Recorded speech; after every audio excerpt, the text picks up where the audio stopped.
Ako si Shirley. Pero mas kilala ko sa palayaw kong Tutay. Masarap ako magluto kaya yun ang hanap buhay ko. Kaya tara, samahan niyo ako magluto.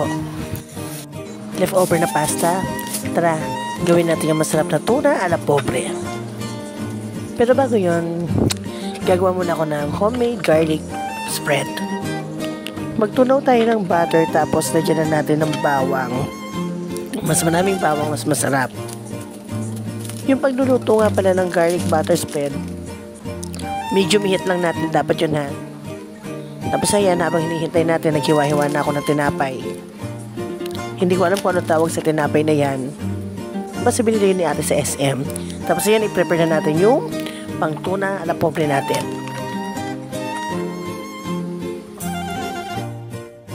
Ayan na nga, magkisa na tayo ng bawang sa konting oil or konting butter din.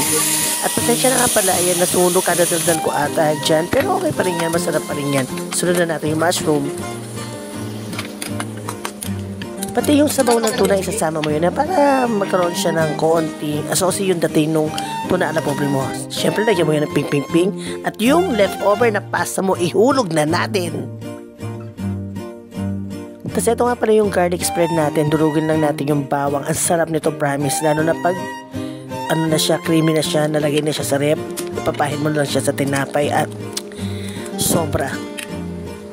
Lagyan mo na siya ng basil para mas may konting aroma siya, pero kung ayaw mo naman, kasi ayaw mo na amoy ng basil, okay lang, masarap pa rin siya, pero mas masarap kapag may basil siya. Ayun, naalala ko na nga pala yung tawag sa tinapay na to. Binili ito ni ate sa SME.